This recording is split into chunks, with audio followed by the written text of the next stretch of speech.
YouTube, what's good, guys? It's your boy TD, and I'm back again with another video for Fantasy Good Sports, guys. And today's video is going to be on my top 5 second-year breakout wide receivers that you should be targeting in your 2023 drafts and also in your dynasty drafts, guys. So with no further ado, make sure you hit the like button and subscribe to this channel. This is cutting edge content. And also, guys, if you need help winning fantasy football championships, sign up for my OnlyFans. I'm not doing nothing weird over there. I'm just providing cutting edge fantasy football content. So, guys, let's begin. The first wide receiver that is a second-year breakout that I believe that you should be targeting is Garrett Wilson. Now, listen, I'm going to give you some reasons why you should be targeting Garrett Wilson and feeling very confident about him. First of all, guys, he is getting targeted by a guy that targeted Davante Adams insanely, which is Aaron Rodgers. So, listen, I'm going to give you some stats, and I'm going to give you how many targets Davante Adams got when he played with Aaron Rodgers. So, guys, in 2016, Davante Adams had 121 targets. 121 targets. In 2017, 117 targets. In 2018, 169 targets. 169 targets. And, guys, in 2019, he had 127 targets. This is Davante Adams from Aaron Rodgers. And then in 2020, he had 149 targets. And in 2021, guys, which is the year before he went to the Las Vegas Raiders, he had another 169 targets. So, guys, what do you think he's going to do to a young Garrett Wilson that had a lot of targets on this offense with Zach Wilson? He's going to get hyper-targeted. So, guys, I think Garrett Wilson is going to boom out because he's going to lead the league in targets. I believe that sincerely. Yes, I know Allen Lazard came over to the not Green Bay Packers, but to the New York Jets. He left the Green Bay Packers. And I know Randall Cobb left the Green Bay Packers and came over to the Jets. But these guys are going to get some targets, but not hyper-targeted. Garrett Wilson is going to be like a young phenom Davante Adams. So, guys, moving on to my second breakout, second-year wide receiver is Christian Watson. Now, listen, second-year breakouts is big. That's been happening.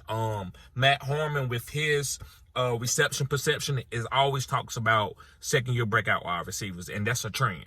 So I'm not really on that trend, but it works out. I'm not going to sit there and cap. That's a good analytic. But going back to Christian Watson, guys, don't you know, ever since, I think, 1986, maybe even farther back than that, nobody ever in the history of the game has put up the numbers that Christian Watson put up at the combine. Christian Watson, guys, is second behind Megatron. Megatron has the best combine numbers ever in the history of the game, and Christian Watson is second. Now, so now, guys, Christian Watson, I'm not saying he's Megatron, but he's a different type. He's 6'3", 6'4", and is elite fast, can jump out the gym. Now, his hands is less tier. He's like a average hands, maybe below average, just depends on the day. He got to keep working on his hands. But anything besides that, running the ball, catching slants, taking it to the crib, being very explosive, he's great at it. That's why I love Christian Watson, and I'm picking him up every opportunity that I got for big plays. He's a great wide receiver to depend on for big plays, not for 15 targets. If you compare his targets to other guys, you're always going to be disappointed. But if you just look at his touchdown numbers and his big play ability, kind of like a young Tyreek Hill, he's going to win you weeks. So, guys, moving on. My third second-year breakout wide receiver that I think is going to be special is Jahan Dotson. Yes, guys, Jahan Dotson. And the reason why I believe that Jahan Dotson is going to be special, guys, if you look, this guy missed like 5 or 6 games, maybe even more, and led this team in receiving touchdowns over Terry McLaurin. A lot of people are just, Terry McLaurin is great, and he is. He's a good wide receiver. But Jahan, guys, has just got so much upside. It's crazy.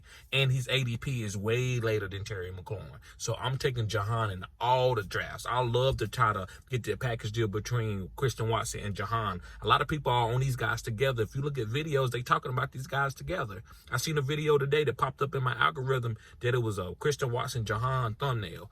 I'm like, yeah, I've been on it. I've been on Jahan. I've been on Christian Watson. I love those two guys. They're very special. If you look up reception perception from Matt Harmon, Jahan numbers are elite. It's top 5. Like his separation, his route trees, He's getting more separation on zone coverage and man-to-man coverage more than any wide receiver, guys. So this guy's going to be special, and he tracks the ball very special deep. Like, you would think that would be for a bigger guy, but actually, Jahan does it like he's a 6'3" guy, and he's only like, what, 5'10", 6 foot. So, guys, moving on to my fourth guy. And if you watch the whole video, guys, I got 2 bonus guys for you. So, my fourth guy, guys, is Drake London. Yes, guys, Drake London. Let me tell you why I'm on Drake London, even though he started off bad, especially with Marcus Mariota. If you look at week 14 and all the way up to week 17, when Desmond Ridder came in the game, which is going to be the quarterback this coming up here, he had 11 targets in week 14, 9 targets in week 15. In week 16, he had 8 targets. In week 17, another 8 targets. And that was when Ridder was there. So, guys, what that's telling me, even though Kyle Pitts was out of the game, if you maybe take 2 less targets off of that, I'm still fine with taking Drake London with that type of ADP value. Because, guys, he's not going in the first 3 rounds. This guy's going like in the 5th, 6th, 7th. It just depends on your league's different scoring systems, different stuff for wide receivers, right? So I love Drake London. I think he's going to be a second-year breakout wide receiver. The talent is phenomenal. I think Desmond Ridder also is going to step up. I'm not saying a top 12 quarterback, but he's going to be startable, right? If you need to go to the waiver wire. It's going to be a lot of good quarterbacks this year. I said what I said. It's going to be a lot of good quarterbacks this year. All right, guys, to my 5th and final guy. Listen, I have to mention this guy, but I'm not drafting a lot of him. But his ability is really good. So I'm not going to be biased and just guys I don't like and just don't say anything about him. If you good, I'm going to mention it. Chris Olave is a good wide receiver, guys, and he's on a second-year breakout. But I don't believe he can stay healthy. I don't believe he can take the hits. I don't believe he's the alpha guy. I believe he's a good wide receiver as a slot. I think he could be a superb slot guy and win people leagues. But if you think he's going to get 15 targets, and when I say 15 targets, that doesn't mean hyper-targeted. If you think he's going to get hyper-targeted, then I don't believe so. I don't think he can command that. I think that's Michael Thomas. I actually would rather draft Rashid Shaheed and pivot and get Rashid Shaheed and still have some part of that offense. That's just me. I'm not saying Rashid Shaheed is better. A guy said, are you on meth? Because I said I'm pivoting from Chris Olave to Rashid Shaheed. Now, listen, I know this is YouTube. It's just an opinion. But I wonder what this guy going to say when Rashid Shaheed start hitting. And if you watched last year, Rashid Shaheed outplayed Chris Olave down the stretch. Snow game, Shaheed was balling, kick return, punt return, carries, catching the ball underneath. He was doing it all. So me, guys, Chris Olave, if he stays healthy, he will be a top 12 wide receiver. If he doesn't, then I think Shaheed or Michael Thomas can be there if Michael Thomas stays healthy. I think the guys that you can trust is Shaheed, and Juwan Johnson, but that's neither here nor there. All right, guys, let's move on to my 2 bonus guys. Thank y'all for watching the whole video. And my next guy is Treylon Burks. Yes, guys, Treylon Burks. And listen, if D-Hop don't go there, Treylon Burks going to get 10 targets a game. Manufactured targets like little screens. They're going to design plays to get him the ball because he might not be a great, as far as a great wide receiver in the NFL with his mentality, as far as like being able to run certain routes, reading the defense. But this guy's an athletic beast, an athletic specimen. So they're going to find out ways to get this guy the ball. And Ryan Tannehill is a decent enough quarterback to read the defense and get the ball out quick. And I think Treylon Burks is going to have opportunities to score in the red zone because teams are still going to have to try to stop Derrick Henry. So I love Treylon Burks for a second-year breakout. And last but not least, guys, is Alec Pierce. Yes, guys, Alec Pierce. And the reason why I like Alec Pierce is because of Anthony Richardson. I think Anthony Richardson has one of the best deep balls in the whole NFL because of his arm strength, and also the defense is going to be coming up to stop him from running, especially with Jonathan Taylor in a better offensive line this year.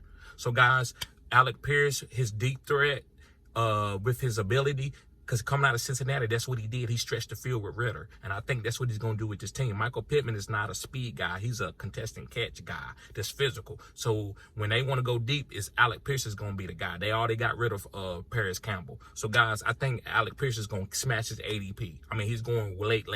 So you can get this guy easy. You ain't really got to worry about it. But as time go on and he has a good camp or has some good preseason games, you might not be able to get him. So, guys, thank you for tuning in to Fantasy Good Sports. Make sure you hit the like button and subscribe to the channel. This is cutting edge content. Also, guys, sign up for my OnlyFans there. I can help you with your drafts or anything. Just look at my content. You can see how good I am. I'm not telling you to sign up just to tell you to sign up to give you money. I'm actually how you support the channel if you like the content, because I'll help people win fantasy football championships. Go watch my lives from last year. All right, guys, y'all be safe. Peace.